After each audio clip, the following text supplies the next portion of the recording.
Vijay sir வந்து கொடி ஏற்றும் போது எனக்கு வந்து உங்கள் ஞாபகம் தான் வந்துச்சு அப்படின்னாரு.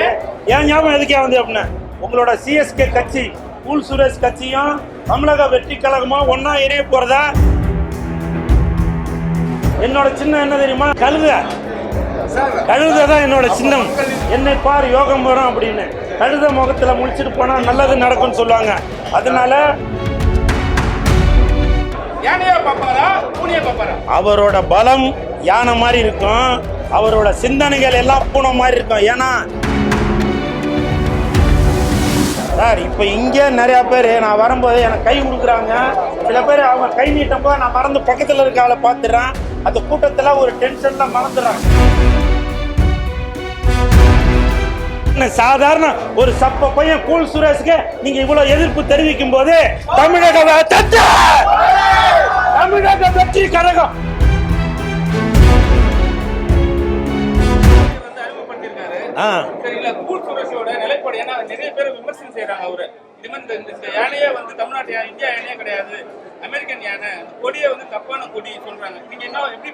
சார், யானையா இருந்தாலும் சரி பூனையா இருந்தாலும் சரி, நீங்க வந்து இங்க இருக்கும் போதும் தமிழ்நாட்டில இருந்து பார்க்கும் போதும் அதுக்கு பேர் யானைன்னு தான் சொல்லுவாங்க.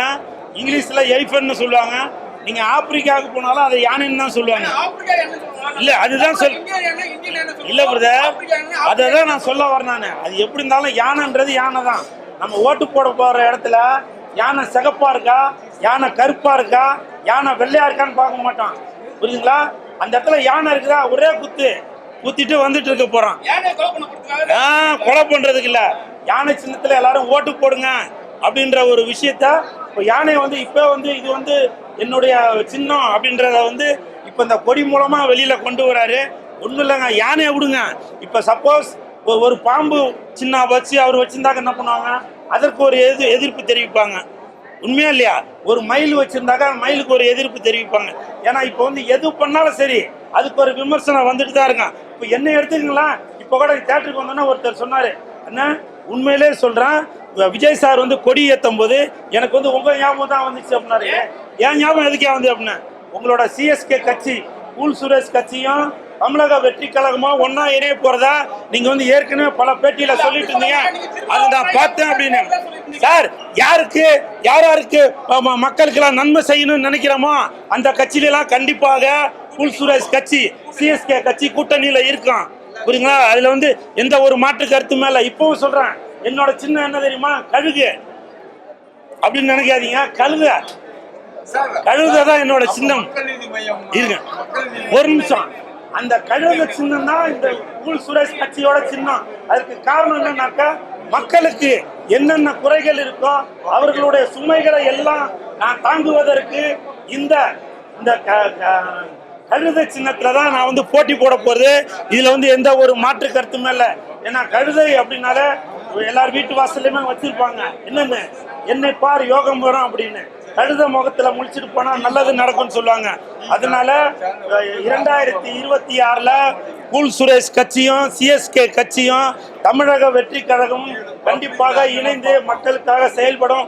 ஒருவேளை தமிழக வெற்றி கழகத்தில் கூட கூல் சுரேஷ் கட்சி இணைவதற்கான சாத்தியம் இல்லை அப்படின்னு யாருன்னா ஒரு எதிர்ப்பு தெரிவிச்சாக்க, இல்லை விஜய் சாரே வேணாம்னு சொன்னா கூட என்னுடைய ஆதரவு வெளியில இருந்து நான் கொடுத்துட்டு தான் இருப்பேன். விஜய் சார் யானையா பூனையா? ஏன்னா இப்ப இருக்கிற அரசியல் வந்து நிறைய போட்டிகள் பொறாமைகள் இருக்கு. விஜய் சார் அரசியல வந்து யானையா பாப்பாரா பூனையா பாப்பாரா? அவரோட பலம் யானை மாதிரி இருக்கும், அவரோட சிந்தனைகள் எல்லாம் பூனை மாதிரி இருக்கும். ஏன்னா சில இடத்துல பூனை மாதிரி போய் வேலை பார்த்தாதான் வேலை நடக்கும். சில இடத்துல யானை மாதிரி பலமா இருந்தாதான் அந்த வேலை நடக்கும். சரிங்க, இப்ப வந்து நீங்க ஒரு விஷயம் பார்த்திருப்பீங்க. அதுல வந்து அவங்க அம்மா வந்து கையை பிடிப்பாங்க, அதே வந்து அவங்க தட்டி விட்டு போற மாதிரி விஷயம் பார்த்திருப்பீங்க.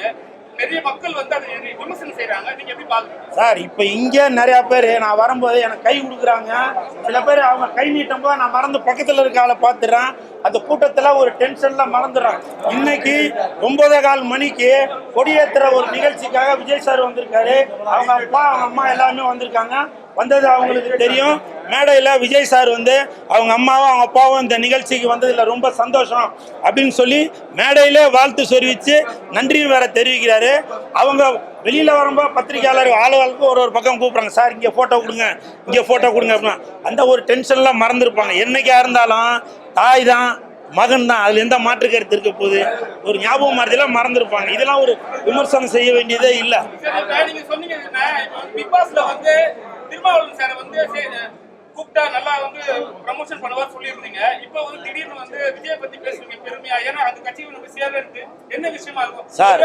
பூசகமா வந்து இதே விஷயம் சொல்ல வரீங்க? இல்ல சார், என்னை பொறுத்த வரைக்கும் மக்களுக்கு நல்லது செய்வதற்காக யாரு வராங்களோ அவங்க கூட கண்டிப்பாக கூல் சுரேஷ் கட்சி இணையும். இப்பவே ஒரு உதாரணத்துக்கு எடுத்துக்கங்களேன், ஒரு உதாரணத்துக்கு இப்ப நான் பேசுறேன், பல பேர் அந்த பக்கம் அப்போது நிறுத்து, அதை பண்ணு இதை பண்ணு. சாதாரண ஒரு சப்ப பையன் கூல் சுரேஷ்க்கு நீங்க இவ்வளவு எதிர்ப்பு தெரிவிக்கும் போது தமிழக வெற்றி கழகம் விஜய் சாருக்கு எவ்வளவு பேர் எதிர்ப்பு தெரிவிப்பீங்க? சாதாரணமானவன் நானு, சாதாரணமானவன். எனக்கு இன்னைக்கு வந்து போகும் இடம் வெகு தூரம் இல்லை அந்த படத்துக்கு நான் படம் பார்த்துட்டு ஒரு விமர்சனம் கொடுக்க வந்திருக்கும் போது விஜய் சாரை பத்தி நீங்க கேள்வி கேட்கறீங்க. நான் வந்து விஜய் சார் வந்து தமிழக முதலமைச்சர் ஆகணும் பல பேர் ஆசைப்படுறாங்க. நான் அதை பத்தி பேச வரும்போது பல பேர் வந்து பல விதத்துல வந்து எதிர்ப்பு தெரிவிக்கிறீங்க. ஒரு மனிதனுக்கு ஒரு கருத்து இருக்கு, புரியுதுங்களா? இப்பவும் சொல்றேன், போகும் இடம் வெகு தூரம் இல்லை. அது விஜய் சாருக்கு மட்டும் இல்ல, எல்லாருக்குமே தான். படத்தை வந்து பாருங்க, என்ஜாய் பண்ணுங்க.